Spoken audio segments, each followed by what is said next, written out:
All right, so get your Bibles and let's open them to Romans chapter 3. Romans chapter 3.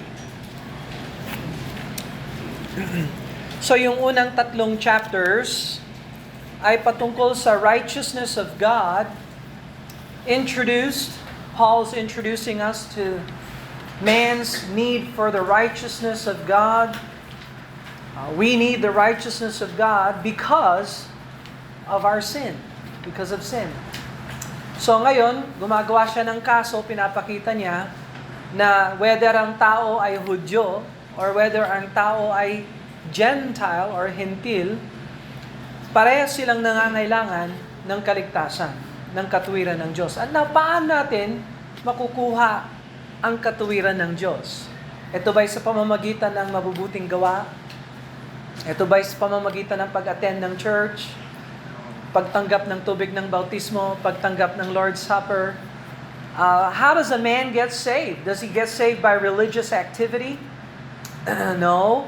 The Bible is clear. A man is saved by grace through faith in the Lord Jesus Christ upon repentance and believing on the Lord. Yan ang testimony ng salita ng Diyos. Kahit anong pagsusumikap ang gawin ng tao, hindi siya pwedeng masave sa kanyang sarili. Kaya forever, ang testimony natin bilang Kristiyano, for all eternity, we're only gonna say the name of Jesus because it's only by Jesus that we are saved. We're not saved by me and Jesus, not my church and Jesus. It's just Jesus alone. So kapag, halimbawa, umarap tayo sa Panginoon, ilalapit natin yung mabubuting gawa natin, naku, parang basahan ang linalapit natin sa Panginoon. The very best of us, the very finest of us, at best, we are filthy. Our righteousnesses are as filthy rags, according to Scripture. So biro mo, ilalapit mo sa isang banal na Diyos yung maruruming basahan ng iyong excellence and iyong merits. No, we're not saved because of ourselves. We need a righteousness that God provides through Jesus Christ. Ayan ang testimony. So, para makumbinsi tayo, pinapakita sa atin dito na lahat ng tao ay makasalanan. And that's the main thing in chapter 3. So, we're just gonna look at chapter 3, verse 1 hanggang verse 18. And Paul is just simply zeroing in on Jewish arguments. The Jewish arguments for self-righteousness. So yung mga Hudyo nagmamalaki. Tingnan mo kami, napaka-advantageous namin kasi meron kaming salita ng Diyos. Pinaboran kami ng Diyos. Tingnan mo si father namin, si Abraham, sa lahi namin. Kamag-anak namin si Abraham, and so on and so forth. And Paul is very familiar with self-righteous religious Jews because he himself was a self-righteous religious Jew. So alam niya yung pag-iisip ng mga religious but lost na mga Jews. And so he's gonna bring it out here, and finally he'll conclude with this fact. So verse number 9, what then? What's the point? Whether you're a religious but lost Jew, or whether you're a outright sinning Gentile, what's the difference? What then? And ang answer niya, are we better than they? No. So, the unsaved Jew will go to a burning hell that the unsaved Gentile will go to if they continue becoming unsaved. And so now that's what we're going to look at. We're going to look at a lot of questions coming from Jewish mindset, religious but lost mindset. But let's look at Romans chapter 3, verse 1 hanggang verse number 8. Let's read it together and then we'll pray and we'll ask the Lord to open the Word to our hearts. Romans chapter 3, verse 1 to 8. Yan lang muna. All right, together. What advantage then hath the Jew, or what profit is there of circumcision? much every way, chiefly because unto them were committed the oracles of God. For what if some did not believe? Shall their unbelief make the faith of God without effect? God forbid. Yea, let God be true, and every man a liar, as it is written, Thou mightst justify thy saints, and be overcome them, judge. But if our unrighteousness commend the righteousness of God, what shall we say? Is God unrighteous who taketh vengeance? I speak as a man. God forbid. For then how shall God judge the world?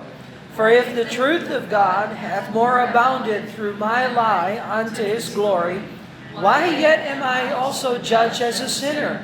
And not rather, as we have been slanderously reported, and as some affirm that we say, let us do evil, that the good may come, whose damnation is just. Let's pray and ask the Lord to bless. Father in heaven, we thank you, Lord, for the Word of God. We thank you that the Bible shows us that we are sinners, that we cannot save ourselves, and even the Bible, as wonderful and as great as it is, it can only point to us the need for salvation, but it doesn't mean that we're automatically saved. We have to repent. We have to turn to you. We have to believe on the Lord Jesus Christ. But we so thank you, Lord, that Jesus' death, burial, and resurrection and blood atonement is available for everyone. And that you elected everyone to get saved. But Father, I pray that if there's some here who don't know Jesus as Lord and Savior, that they would get saved. And we pray for those who know you as Lord and Savior, that we would surrender more of our hearts to you, Lord, all of our hearts to you. That we can lead others to a saving knowledge of Jesus Christ. And that they can, as a result of salvation, they can move on to sanctification and glorify you in a local church, serving you. And we just pray that you would bless this word to our hearts. In Jesus' name, amen and amen. Alright, so itong section na ito, pinapakita ni Paul na sasagutin niya yung mga mindset, religious mindset, yung pag-iisip ng mga Hudyo na hindi saved. Una dito, yung sinasabi ng mga Hudyo, advantageous kami ng mga Hudyo kasi sa amin binigay ang salita ng Diyos. Now, do you have the Old Testament in your Bible? Meron ba kayong Old Testament sa Bible? Okay, dalawa yung bahagi ng Bible natin.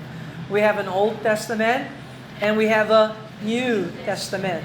Now, yung mga Kristiyano lang, Christians are the only ones who call the Old Testament, Old Testament. The Jews do not call the Old Testament, Old Testament. Kasi pag sinabing Old Testament, ibig sabihin merong New Testament. So, tinatanggap ng mga Hudyo yung Old Testament natin bilang Kristiyano. Pero ang tawag nila sa Bible nila na Old Testament lang, ang tawag nila doon ay Tanakh. T-A-N-A-K-A. T-N-K. Tanakh. At tatlong bahagi yan ng Old Testament. Torah, Law. Nevi'im, that's the writings. Nevi'im is prophets. And then Ketubim is writings. So yun ang tatlong bahagi ng Old Testament. Now, hindi nila sinasabing Old Testament. They call it Tanakh. Tanakh. So, Kristiyano lang ang tumatawag sa Tanakh ng Old Testament. Kasi alam natin, hindi tapos ang Diyos sa Old Testament. Bibigyan pa tayo ng New Testament. And ngayon, we are now living post-New Testament. So, wala nang scripture na nasusulat ngayon. Pero kung meron tayong kopya ng Old Testament, hulaan nyo kung anong bansa pwede tayong magpasalamat sa kanila na meron tayong Old Testament. Israel. Kasi sa kanila, ibinigay ng Diyos yung word niya na Old Testament or yung Tanakh na tinatawag nila. So verse number 1, it says, what advantage then hath the Jew? So I'm thinking, Paul is thinking of the unsaved religious Jew. Is there any advantage at all at being a Jew? Or what profit is there of circumcision? So don't forget, yung circumcision ay sign na binigay ng Diyos kay Abraham upang lahat ng mga kalalakihan ng Israel ay maging kakaiba sa mga kalalakihan ng buong mundo. Dahil circumcision is a surgical operation. Hindi natural ang circumcision. And yung mga pagan, unsaved, worshiping false deity, false god, yung kanilang pagsamba ay may halong immorality. At ang Diyos, ayaw niya na maging katulad ang Israel sa pagsamba ng mga Diyos-Diyosan and so on. So, isa sa mga rules ng Panginoon para sa mga Jews ay you will be circumcised. So, you're gonna be different and distinct. So, circumcision is a clear Jewish practice. Kaya, may advantage ba dito yung mga Hudyo? May advantage ba dito yung mga circumcised? Presumably, mga Hudyo. Verse 2, much every way. Yes, sabi ni Paul, in every way, they are advantaged. Merong advantage ang mga Hudyo. Ano yon? Chiefly, sabi niya. Chiefly, sa lahat ng pabor ng Diyos sa mga Hudyo, ito ang pinaka-the best na advantage ng mga Hudyo. Because unto them were committed the oracles of God. The oracles of God. Now, the word oracle is a very old word. So, ayan, dagdagan natin yan sa vocabulary natin. Gamitin natin this week. Okay, ano sa Sunday School yung vocabulary word natin? Discomfited. Yes, discomfited. Defeated. Are you discomfited? You don't want to be discomfited. Okay, so, gamitin nyo yung discomfited. Ngayon, gamitin nyo rin yung oracles. Oracles. Anong ibig sabihin ng oracles? Words or sayings. Mga salita ng Diyos. Oracles. So, pag-uwi ninyo, may nagtanong sa inyo, ano pinag-aralan nyo? Napag-aralan namin yung mga oracles of God. Sabi nila, ano yun? See? Kasi hindi ka nag-attend. Ganon. Sermonan mo na. Okay, whatever. Oracles, words, or sayings. So, unto them were committed the oracles of God. Kailan binigay ng Diyos sa Israel ang kanyang mga salita? Sino ang unang manunulat ng mga salita ng Diyos sa scriptures? Job, malamang. Chronologically, Job would have been first. Second, Moses. No? Ano yung mga books ni Moses? Genesis, Exodus, Leviticus, Numbers, Deuteronomy. Yes, 5 books of Moses yon. Okay? Tapos, sino pang nagsulat ng scripture? Joshua wrote most of the book of Joshua except for the conclusion.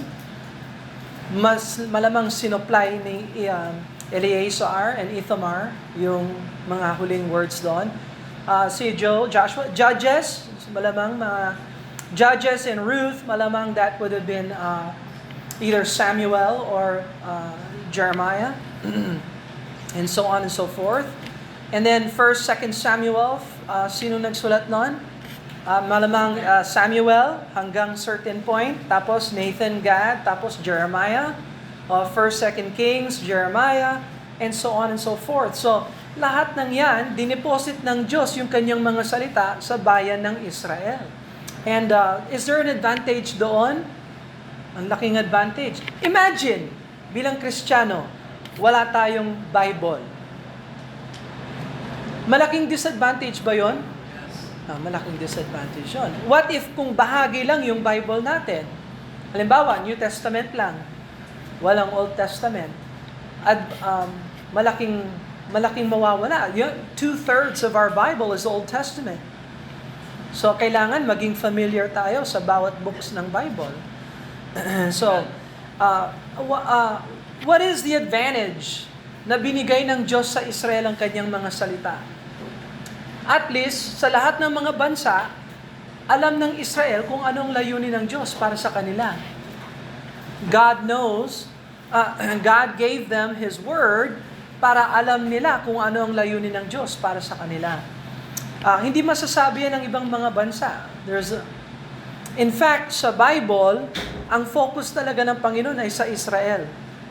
Wala siyang focus sa iba pang mga bansa, maliban lang sa nakihalubilo sila sa Israel. Do you understand what I'm saying? So, God's not saying there's no other nation, but all the nations are peripheral to the fact that God's dealing with Israel. Okay? So, where is the Philippines sa Bible? Saan ang USA sa Bible? Buti pa yung China nandito. Buti pa yung Russia nandito. Buti pa yung Egypt nandito. Oh, pero paano naman tayo? Nasa malayong dako. Siguro tayo yung ends of the earth, Lo, I am with you even until the end of the world or ends of the world. Siguro, no? Tapos yung mga Micronesian island. Merong mga disappearing islands na ang dami libo-libo nakatira doon. Na baka mag-mission kayo doon. Baka may mag-missionary dito, papunta dun sa mga islands na walang nakakaalam. What about that? Anyway, but God gave Israel His word. So dito meron tayong verbal preservation. Verbal preservation. Ibig sabihin, binigay ng Diyos yung pag-iingat ng kanyang salita sa Israel. Malinaw ba tayo? Yes? Kanino ngayon binigay ng Diyos yung responsibility na ingatan ng kanyang mga salita? Hindi na sa Israel. Yes, sa local Biblical Baptist churches. Tayo na ngayon ang humahawak sa Old at saka sa New Testament. At nasa sa atin na naingatan natin yung mga words ng Panginoon. Okay? So, what's the Jewish advantage? They have the oracles of God. Now, pag meron kang advantage, meron ka ring disadvantage. Ano yon, Brother Bill? Yung word na binigay sa kanila ng Diyos ay yung word na hahatol din sa kanila. Yung word na binigay sa kanila ng Diyos ay yung word na magpapakita sa kanila kung gaano sila kasama at gaano sila makasalanan. Okay? And so, is that an advantage? Yes. No. It's still advantageous kasi hindi mo alam na kailangan mong masave kung hindi mo alam na ikaw ay makasalanan. That's right. Pero ang disadvantage ng mga Hudyo, tinanggap ba nila yung word na binigay sa kanila ng Diyos? Did they receive the word that came from God? No. Kasi anong ginawa nila sa Messiah? They rejected Jesus Christ. The Bible says He came unto His own, and His own received Him not. Hindi siya tinanggap ng kanyang sariling mga kababayan. Verse number 3. For what if some did not believe? Shall their unbelief make the faith of God without effect? So, sa mga Hudyo, may mga sumampalataya, may mga hindi sumasampalataya. Yung mga hindi mananampalataya, maapektuhan ba kaya ang kaligtasan ang requirement ng Panginoon ng faith sa Diyos? Dahil hindi sila sumasampalataya sa oracles of God? Well, syempre, ang sagot, no.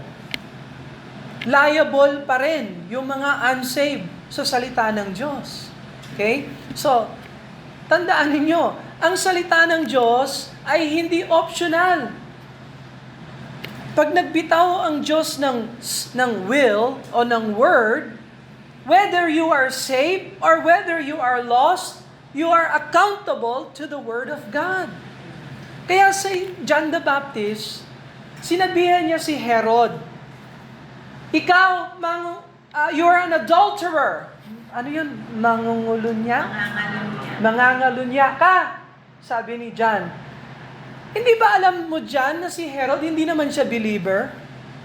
Hindi naman siya saved? Ba't mo binabato sa kanya yung batas ng Diyos? Yan yung utak na bulok. No, a man, whether he's Jew or Gentile, he is accountable to God because these are the words of God. So, nasa tama si John the Baptist. Sinabi niya, don't you know the law? Sabi na siguro ni Herod, anong law? Ako ang batas. I am Herod. I'm the lawgiver. Sabi ni John, no, you're breaking the law of God. So, even the unsaved are under the word. They are, and so, pag hahatulan sila ni God someday, sasabihin ng Diyos, binigyan kita ng salita, anong ginawa mo sa salita na binigay ko sa'yo? Uy, wala, hindi ko alam. Oh, you're still accountable sa salita ng Diyos. Okay? So, bigyan ko kayo ng sample, tithe and offering. Total, Baptist church tayo, palagi tayong mahilig mag-preach sa tithing. Which I don't hardly preach on tithing because I don't get there yet, but I'll get there someday. But since I have this thought, let me ask you a question. Do you think tithing is just a New Testament Baptist principle? Did you know that Abraham tithed before there was even a nation of Israel? Did you know that? Who did he tithe to? He gave his tithe to Melchizedek, the faithful king priest of Jerusalem who was worshiping Jehovah God. So, nag-tithe si Abraham. Was that before Israel was established as a nation under Moses? Yes. So, tithing is a biblical principle applicable for anybody, whether they are saved or unsaved. Kaya kung gusto mong umasenso sa buhay, mag-tithe ka sa Panginoon. Whether you're saved or not saved, God will bless. Kasi may principles of blessing ang Panginoon. So I'm just saying that because a lot of people think tithing is just giving sa New Testament church or whatever. No. Tithing is a biblical principle that goes before Moses, during Moses, and after Moses. So, saliksikin nyo yung scriptures. It's all there. So, the Word of God is not canceled because somebody doesn't believe it. All right? That's what it's saying. Verse number 4. God forbid, yea, let God be true and every man a liar. As it is written, ngayon, huhugot siya sa Old Testament, that thou mayest be justified in thy sayings, and that thou mightest overcome when thou art judged. So, hahatulan ng Diyos ang mga unsaved, whether they are aware of the word or not aware. Verse number 5. But if our unrighteousness commend the righteousness of God, what shall we say? Is God unrighteous who taketh vengeance? I speak as a man. So, kung tayo wala tayong katwiran at nangangailangan tayo ng katwiran ng Diyos, yung Diyos ba ay hindi matuwid kung hahatol siya sa atin o maghihiganti siya sa atin, laban sa atin? Hindi na ba matuwid ang Diyos? No, matuwid pa rin ang Diyos. Kasi nararapat tayo na hatulan dahil tayo ay makasalanang tao.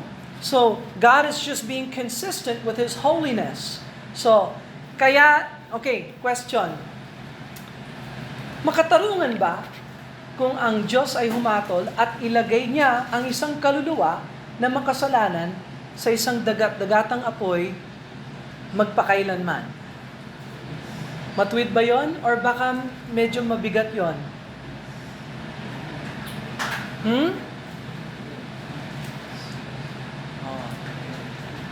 Mabigat ba na parusa na ipasok ang isang kaluluwa sa lawa ng apoy at ilagay siya dyan magpakailanman? Mabigat ba yon o hindi? Yes.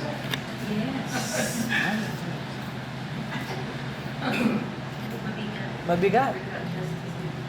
Yan ba yung hustisya o hindi? So tingnan mo. Yung isip ng tao, sobra-sobra ka naman, Lord. Konti lang kasalanan ginawa ko, ilalagay mo ako sa isang lawa ng apoy. Parang unfair. Kasi yung kasalanan ko, konti lang. Alam mo, si Adam and Eve, kumain lang ng prutas. Konting kagat lang, lunok. Pinalayas mo sa paraiso. Pinatawan mo ng kamatayan at hindi na sila maaaring bumalik. Ang Panginoon naman napakabigat. Ganyan yung isip ng mga tao na unsaved. Kasi, hindi natin alam ang kabanalan ng Diyos. Kaya, alam mo, kung ang Diyos mismo nag-design ng impyerno, by the way, saan nanggagaling yung apoy ng impyerno? Sino nag-start niyan?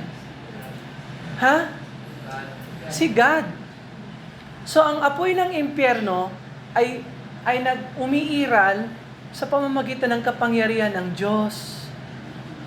So, kung masama ang impyerno, ibig sabihin, sa pananaw ng Diyos, ganyan katindi ang kasalanan. Kaya hindi lang natin nararamdaman yung kabigatan ng kasalanan at hindi natin nakikita yung kabanalan ng Diyos, kasi bahagi tayo sa kagustuhan ng kasalanan. But God is not unjust when He takes vengeance over sinners. So, verse number 6, God forbid. For then, how shall God judge the world? For if the truth of God hath more abounded through my lie unto His glory, yet am I also judged as a sinner? So, sabi ni Paul, maraming nagsasabi patungkol sa akin na nagsisinungaling ako. Oh. Pero kung ako ay nagsisinungaling, at wala naman akong laban sa Diyos, hindi naman ako kumukontra sa Kanya, at ako ay sinungaling, he said, why yet am I also judged as a sinner? Bakit ako hatulan ng Diyos na makasalanan ako? Kasi ikaw ay sinungaling.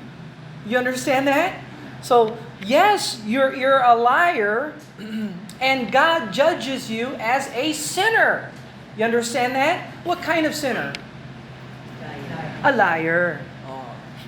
So, meron palang lying sinner. Meron ba o wala? Yes. Meron. What kind of sinner are you? Huwag niyong sagutin. I'm not asking you to answer. I'm trying to get you to think. So, sa standard pala ng Panginoon, meron palang mga lying sinners. Ngayon, kung lasinggero ka, you are a drunk, lying sinner. Ngayon, kung religious but lost ka, you are a religious, lying sinner. Kung nakikiapid ka pa, you are a drunk, adultery, lying sinner. How about the light? Paano kapag halimbawa, pasaway ka sa magulang? You are a pasaway, na drunk, na adulterer, na lying sinner. Grabe. Ang tindi ng salita ng Diyos. Yeah, God's gonna judge every sin. So, by the way, kahit nalinisin mo yung buhay mo, sabihin mo, from now on, I will never tell a lie. Which, by the way, that's probably a lie. From now on, I'll never tell a lie. I'll always tell the truth. Pag namatay ka, na hindi ka kay Christ, impyerno pa rin ang pupuntahan mo. Linisin mo yung buhay mo, pero hindi ka magsisi at tumanggap kay Kristo. Kahit na alisin mo yung alak sa buhay mo, alisin mo yung pambababae mo sa buhay mo, alisin mo yung pagiging sinungaling, and so on and so forth. Linisin mo yung buhay mo. Pag hindi ka na kay Kristo, impyerno pa rin ang bagsak mo. Why? Because you are an unforgiven sinner. You understand what I'm saying? Verse 8, and not rather as we be slanderously reported and as some affirm that we say. So, maraming nagkikriticize kay Paul at nagsasabi ng kung ano nung kasinungalingan patungkol kay Paul at saka kay Silas and all his other missionary team na sinasabi nila, let us do evil that good may come. Let us do evil that good may come. Total, we are saved by grace. Sige na, magkasala na tayo ng husto. Kasi we're saved naman by grace. Okay? So, ang tawag dito ay libertyism. Libertyism, extreme ito. So halimbawa, we're saved by grace. Di ba? Saved naman tayo by grace. Hindi naman natin kayang iligtas yung sarili natin. O di kung hindi ko kayang iligtas yung sarili ko, di magpatuloy na lang ako sa kasalanan para mas malaki ang grace ng Panginoon. And so that's just bad thinking. That's libertyism. Libertyism. So, meron ba kayong mga kilalang libertyism na mga churches ngayon? We can do anything we want to do because we're saved by grace. We can rock it out. We can drink. So, sa baptismal ng mga churches na yan, pagkatapos ng service ng baptism, merong beer party.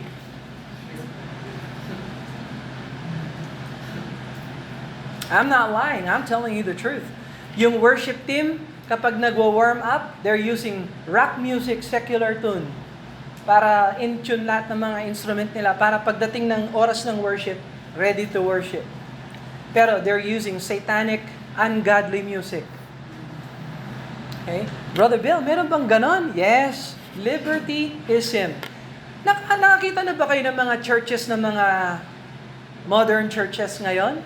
Na yung kwarto nila, yung auditorium nila, parang theater?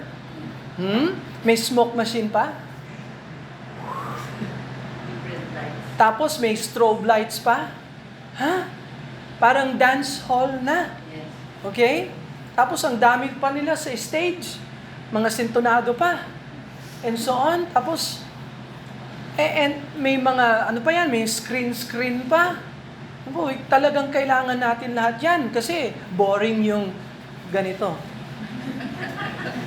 Tingnan mo, tulog na yung iba. Ganon, Bill. Hindi nakakaakit sa mga kabataan yung ganito. Well, kung anong ginagamit mo para maakit sila, yan din ang kailangan mong i-maintain para manatili sila. Okay? So, that's not a good thing. Pero ang tawag doon, libertyism. I'm free to do whatever I want to do because God has already forgiven me and I'm saved by grace. So, man, don't judge me. Don't condemn me. Just let me live however which way I want to live.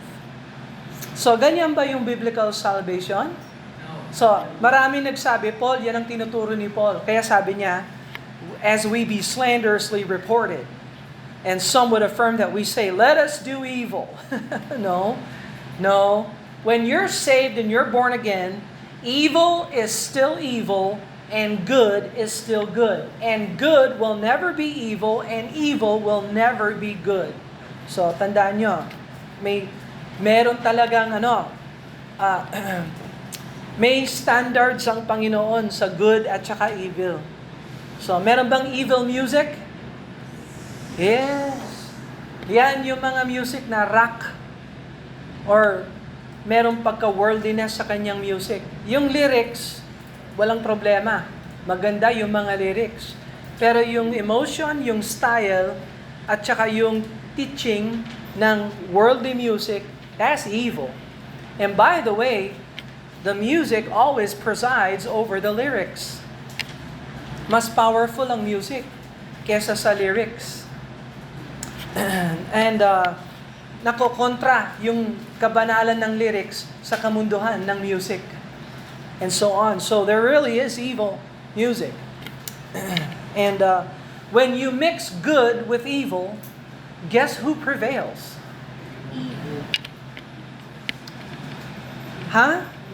Evil. Halimbawa, meron kang isang basket ng mansanas. Ilang bulok na mansanas ang kailangan para masira lahat yan? Isa lang. Yung fresh na mga apple, nagagawa ba ng fresh apple na paggandahan yung bulok na apple? Kahit anong gawin ng fresh, wala na yung magagawa para sa bulok na apple. Is that clear? Okay, so sa churches, kapag may kabulukan sa church, walang pwedeng gawin yung good sa church para maalis yung kabulukan ng church. Kailangan talaga preach and then Rebuke, reprove, exhort with all long-suffering and doctrine. Tapos church discipline. Ano yung church discipline? Pag yung bulok na member ayaw magpatuwid sa Panginoon, cut mo na yan. Bakit? Kasi mabubulok yung church. Malinaw ba tayo?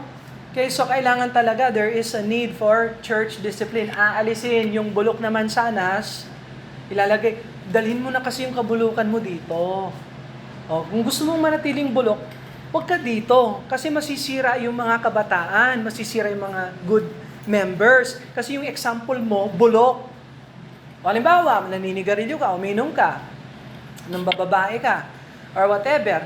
Ba't gusto mong manatiling sa church? Di, punta ka na sa demonyo kasi yun ang buhay mo.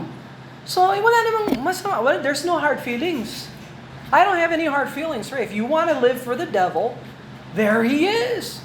Go over there. Live for him. Don't bring him over here. Because I don't want young people to be influenced by your foolishness and sin. So, kailangan merong church discipline.